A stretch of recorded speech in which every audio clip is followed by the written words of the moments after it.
शायद आप सबकी दुआएं थी, आप सबका आशीर्वाद था कि आज उन्हीं कामों की बदौलत देश के सर्वोच्च सदन में पहुंचने का मौका मिला और वहां भी सरकार की निगाह में आंख से आंख डालकर बात कर। जब वहां पे खड़ा होता हूं बोलने के लिए तो मुझे अपनी मिट्टी याद रहती है, कितना संघर्ष करके वहां पहुंचा हूं वो भी याद रहता है। और यह भी याद रहता है कि जिस जिले से हमारा ताल्लुक है, जिस मिट्टी से हमारा ताल्लुक है, ये सुल्तानपुर गंगा जमुनी तहजीब का शहर है। हम अपनी इस तहजीब को मरते दम तक जिंदा रखें। हमारी पहचान क्या है? भाईचारे की पहचान, एकता की पहचान। भारत की जो पहचान पूरी दुनिया में है, आज पूरी दुनिया किस बात पर हैरान होती है? आप जाइए तो लोग इस बात पर आश्चर्य करते हैं कि एक ऐसा मुल्क जहां की आबादी 140 करोड़ लोग, उसमें हिंदू भी रहते हैं, मुसलमान भी रहते हैं, सिख भी रहते हैं, ईसाई भी रहते हैं, बौद्ध भी रहते हैं, जैन भी रहते हैं, अगड़े भी रहते हैं, पिछड़े भी रहते हैं, दलित भी रहते हैं, सवार भी रहते हैं, अलग अलग भाषा, अलग अलग जाति, अलग अलग धर्म के लोग जहां मिलकर रहते हैं, यही हमारा खूबसूरत हिंदुस्तान है। और हम इसकी खूबसूरती को मिटने नहीं देंगे, हम अपनी पहचान को मिटने नहीं देंगे। धर्मनिरपेक्षता हमारी पहचान है। और मैं हृदय से धन्यवाद देना चाहता हूं। आज बहुत दिनों के बाद मैं दिल से इस बात को कह रहा हूं, कोई मुंह पे तारीफ नहीं कर रहा हूं।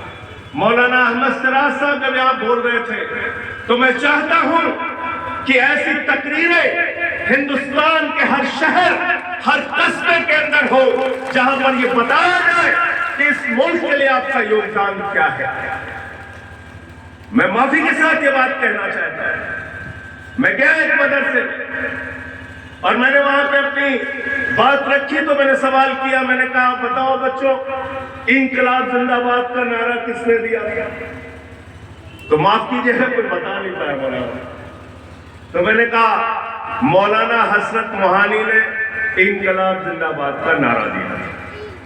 और पार्लियामेंट के अंदर जब मैंने कहा कि 1857 के जंग में, मुल्क की आजादी के जंग में बहादुर शाह जफर के दोनों बेटों के सर काट दिए गए, अंग्रेजों ने दोनों बेटों के सर काट दिए, तो आप यकीन नहीं करेंगे, मुसलमानों के तो कम फोन आए, मुझे बहुत सारे हिंदू दोस्तों के फोन आए। उन्होंने कहा मुझे तो ये बात पता ही नहीं थी। तो आपने ये जो पहल की है मौलाना साहब, मैं चाहता हूं ये पहल हिंदुस्तान के हर कस्बे, हर शहर के अंदर होनी चाहिए कि आपका योगदान इस मुल्क की आजादी के लिए क्या है, ये बताया जाए। बताया जाए कि 1857 के जंग आजादी में आपने क्या किया, 1947 के पहले 1942 में जो आंदोलन हुआ उसमें आपने क्या किया, ये बताना जरूरी है। क्योंकि सवालों के घेरे में हमेशा आपको खड़ा किया जाता है, हमेशा आपसे सवाल पूछा जाता है कि इस देश के लिए आपने क्या किया। और मुश्किल तो यह है कि सवाल वो लोग पूछते हैं जिन्होंने इस देश के लिए वाकई कुछ नहीं किया, जिन्होंने कुछ नहीं किया वो पूछते हैं। इससे ज्यादा तकलीफ होती है। चलो तुमने कुछ किया हो, मुझसे सवाल करो, बात समझ में आती है। जिन्होंने कुछ नहीं किया वो सवाल पूछते हैं। और तर्कों के साथ, हिस्ट्री के साथ, संविधान के साथ हम लोग बात करें। किसी से झुकने की जरूरत नहीं है। अगर किया है तो बात करो ना भाई, बात करिए कि मेरठ से लेकर दिल्ली तक जंग आजादी में मौलानाओं के सर काट काट के पेड़ों पर लटका दिए थे अंग्रेजों ने। बात कीजिए इस मुद्दे पर, बात कीजिए। मैं कहना चाहता हूं, एक किताब का भी हवाला दे रहा हूं। हमारे एक दोस्त है कादरी साहब, यहां से चुनाव भी लड़ चुके हैं। उन्होंने अभी एक किताब लिखी मौलाना साहब, उसमें उन्होंने लिखा लहू बोलता भी है, उस किताब का नाम है। और उसमें 1000 से ज्यादा ऐसे बहादुर स्वतंत्रता संग्राम सेनानियों का जिक्र है जो मुस्लिम धर्म को मानने वाले हैं। और आपको जान के और आश्चर्य होगा, उसमें 42 खवातीन है जिनका जिक्र है। वो किताब पढ़िए, सबको पढ़ाइए, उस पर बात कीजिए और उस पर बात करके पूछिए कि भाई ये सही है या गलत है। आओ बैठ के बात करते हैं। लेकिन एक कवि है जो आज की सभा में है, इस कमी को आगे दूर करना है। मैं तो चाहता हूं ऐसी बहस हिंदू इलाके में हो और हम लोग उसको आयोजित करें और वहां पर आप लोग आकर बोले। गलत तो नहीं करेंगे, गलत तो नहीं करेंगे, क्योंकि मेरा अपना मानना है कि कट्टरता, नफरत, आपस में बांटने वाली ये जो राजनीति है, इसका खात्मा अपनी अपनी लड़ाई लड़के कभी नहीं होगा। इसका खात्मा अपनी अपनी लड़ाई लड़कर कभी नहीं होगा। अगर मुसलमानों के बीच में कट्टरता फैलाने की कोई कोशिश करता है तो मुस्लिम समाज उसका विरोध करे, और हिंदुओं के बीच में कोई नफरत और कट्टरता फैलाने की कोशिश करता है तो हिंदू समाज उसका विरोध करे। तभी सही मायने में हिंदुस्तान सेकुलर राष्ट्र होगा। यही तो धर्मनिरपेक्षता। अगर अपने अपने लिए लड़े तो क्या लड़े, अपने अपने लिए लड़े तो क्या लड़े। आप जहां कहीं भी नफरत का बीज बोने की, फैलाने की कोशिश की जाए, हम सब की जिम्मेदारी है कि हम मिलकर उसका विरोध करेंगे, क्योंकि ये वो मुल्क है जहां संकट मोचन के मंदिर में बिस्मिल्लाह खान की सहनाई गूंजती है। ये वो मुल्क है जहां मलिक मोहम्मद जायसी पद्मावत लिखते हैं। ये वो मुल्क है जहां रसखान को पढ़कर हम भगवान कृष्ण के बारे में जानते हैं। ये वो मुल्क है जहां मोहम्मद रफी गाना गाते हैं, सुख के सब साथी दुख में ना कोई, मेरे राम तेरा नाम एक साचा दूजा ना। ये मिली जुली संस्कृति का देश है। न तेरा है न मेरा है, ये हिंदुस्तान सबका है, और नहीं समझी गई ये बात तो नुकसान सबका है। पता नहीं किस धर्म के लोग बात करते हैं, मुझे तो ये धर्म समझ में नहीं आता। और मैं अभी भारत के संविधान की प्रस्तावना पढ़ रहा था, जो भारत के संविधान की आत्मा है। इसमें क्या लिखा है, क्या लिखा है कि भारत में सबको आर्थिक, राजनीतिक, सामाजिक न्याय और समानता के सिद्धांत से भारत चलेगा। धर्मनिरपेक्ष राष्ट्र है भारत, ये भारत का संविधान कहता है। और आज ही के दिन भारत का संविधान लागू हुआ 26 जनवरी को। तो मैं पूछना चाहता हूं इस मुल्क में राज करने वाली भारतीय जनता पार्टी की सरकार से, मैं पूछना चाहता हूं देश के प्रधानमंत्री से, बताइए हम तो इस संविधान को मानते हैं, आप इस संविधान को मानते हैं कि नहीं मानते? और अगर आप इस संविधान को मानते हैं तो फिर नफरत किस बात की, बंटवारा किस बात का, लड़ाई किस बात की, झगड़े किस बात की? और मुझे एक धर्म का जरा बता दीजिए पढ़ के, आप इस्लाम में पढ़ के बता दीजिए, चाहे हिंदू धर्म में पढ़ के बता दीजिए, चाहे सिख धर्म में पढ़ के बता दीजिए, चाहे ईसाई धर्म में पढ़ के बता दीजिए। जितने धर्म हम लोग पढ़ते हैं, सभी धर्मों में लिखा है इंसानियत की बात, सभी धर्मों में लिखा है भाईचारे की बात, सभी धर्मों में लिखा है मिलजुल के रहने की बात। अच्छी बातें लिखी हुई है सब धर्मों में। रामचरितमानस की एक चौपाई है जिसमें लिखा हुआ है, सब नर करहि परस्पर प्रीति, सारे लोग आपस में प्रेम से रहें। तो मैं तो सबसे कहता हूं कि भाई यही एक लाइन मान लो, ज्यादा मत जाओ पढ़ने, एक लाइन मान लो, एक लाइन मान लो। इस्लाम धर्म की बात करिए तो कहते भाई इंसानियत का धर्म है। कहते पड़ोसी के घर में अगर चूल्हा नहीं जला तो तुम्हारा खाना खाना आना, कहते नहीं कहते हैं ना, कहते हैं तो उसको मानिए। हम क्या कहते हैं, हम कहते हैं रब को रब्बुल आलमीन, पूरे आलम का रब, पूरी दुनिया का रब, सिर्फ मुसलमानों का रब नहीं, सबका रब। और जब हजरत मोहम्मद साहब सल्लल्लाहु अलैहि वसल्लम की बात करते हैं तो हम कहते हैं रहमतुल आलमीन, यानी कि पूरी दुनिया पर रहमत करने वाला, सिर्फ मुसलमानों पे रहमत करने वाला नहीं, पूरी दुनिया पे रहमत करने वाला, पूरी दुनिया पे रहमत करने वाला। फिर आप क्यों बंटवारा करते हैं, आप क्यों झगड़ा लड़ाने का काम करते हैं?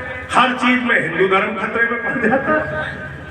मैं गया हजरत वाली सली साहब की दरगाह पे, तो जब मैं गया तो वहां पर उन्होंने कहा कि साहब अभी यहाँ पे आरती होगी। अब आप देखिए भारत किस तरह का देश है, इसको समझना जरूरी है। सब अपनी अपनी बात करेंगे, तमाम मसलकों की बात होती है, तमाम धर्मों की बात होती है। मैं थोड़ा इससे अलग हट के बात करूँ। मैं हजरत वाली सली साहब की दरगाह पे गया तो कहने लगे साहब यहाँ आरती होगी।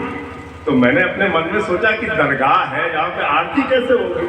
तो मैंने देखा कि कुछ लोग आए, दरगाह पे उन्होंने चादर चढ़ाई और चादर चढ़ाने के बाद उन्होंने लाइन पढ़ी कि वारिस तुम ही हो, कन्हैया तुम ही हो, मेरी जीवन नैया के खवैया तुम ही हो, रखना मेरी लाज ए वन मुरारी, करूं वंदना जग के वारिस तुम्हारी। ये वहां पढ़ा जाता है। अब आप कहते हो कि हिंदू धर्म कहीं भी, आप कहीं दरगाह पे चले गए तो मैंने देखा भी कुछ दिन पहले, मुझे अच्छा भी लगा, जेपी नड्डा साहब दरगाह पे गए, अच्छी बात है। गौतम गंभीर साहब दरगाह पे गए, अच्छी बात है। हमारे प्रधानमंत्री जी ने चादर भेजा अजमेर शरीफ के लिए, अच्छी बात है। समझो इस चीज को, भारत लड़ाई कराकर आगे नहीं बढ़ेगा, नफरत फैला के आगे नहीं बढ़ेगा। ये नफरत की दुकान हिंदू और मुसलमान सबको एक साथ मिलकर बंद करनी पड़ेगी और उसके लिए हम लोग और जिस शहर में हम लोग पैदा हुए, जहां हम लोग पढ़े, पप्पू भाई बैठे हैं, मौलाना साहब, आपके साथ तो मैंने लड़ाई लड़ी है, यहाँ अभी भी मुकदमा चल रहा है, मौलाना कसीम साहब। और हमारे भैया बैठे हुए हैं, अभी मैं इनसे कह रहा था कि जितनी बातें आज मौलाना साहब ने बताई कॉन्स्टिट्यूशन की, ये बातें और क्या योगदान है, बातें तो हमें जगह जगह फैलानी चाहिए, जगह जगह बतानी चाहिए। इन बातों का जरूरी है, इसलिए जरूरी है कि अगर आप इस मुल्क से प्यार करते हैं, इस मुल्क को आगे लेके जाना चाहते हैं, तो गलत फहमियां एक दूसरे के बीच में दूर होनी चाहिए। हिंदू धर्म के लोग ये मान के बैठे कि मुसलमानों ने इस देश के लिए कुछ नहीं किया, मुसलमान ये मान के बैठे कि हिंदुओं ने इस देश के लिए कुछ नहीं किया, तो हमारे बीच का भाईचारा बढ़ेगा नहीं, बढ़ेगा नहीं। और जो लोग भगाने की, इस देश को पाकिस्तान चले जाओ, क्यों चले जाए भैया? यही पैदा हुए, यही बड़े, यही अपने दोस्तों के साथ खेले कूदे, यही स्कूल में साथ पढ़े हैं और यहीं पर रहेंगे मरते दम तक और आने वाली पीढ़ियों तक। और इसमें किसी ने बड़ी अच्छी लाइन में कहा कि बिछड़ गए तो ये दिल उम्र भर लगेगा नहीं। आज जो लोग अलग करने की बात करते हैं, उनके लिए लाइन है कि बिछड़ गए तो ये दिल उम्र भर लगेगा नहीं, लगेगा, लगने लगा है मगर लगेगा नहीं, लगेगा, लगने लगा है मगर लगेगा नहीं। इसलिए मिलजुल कर रहना है, मिलजुल कर आगे बढ़ना है। मोहब्बत हमारी पहचान है, भाईचारा हमारी पहचान है, एकता हमारी पहचान है। आज देश की हालत में चला गया, आपको पता ही नहीं। भारत के 14 प्रधानमंत्रियों ने भारत के ऊपर कर्जा किया 56 लाख करोड़ रुपए। और जब हमारे विश्व गुरु जी प्रधानमंत्री बने तो 8 साल में इन्होंने भारत का कर्जा कर दिया 156 लाख करोड़। आप बताइए, इस पे कोई बात करता है? कितने टीवी चैनल पे डिबेट होती है इसकी, बताइए। भारत में 23 करोड़ लोगों को गरीब बनाने का काम इस सरकार ने किया। 23 करोड़ नए गरीब जुड़े इस सरकार में 8 साल में, बताइए। कहते साहब राशन बांट रहे हैं, मैंने कहा भाई 80 करोड़ लोगों को आज भी राशन की जरूरत पड़ रही है। यह बताता है कि आज देश को किस ओर लेके जा रहे हैं। क्यों नहीं राशन सबके पास खुद से है? आजादी के 75 साल के बाद आज भी देश के 80 करोड़ लोगों को 2 वक्त के लिए राशन चाहिए आपसे, और उसके नाम पर आप वोट मांगे।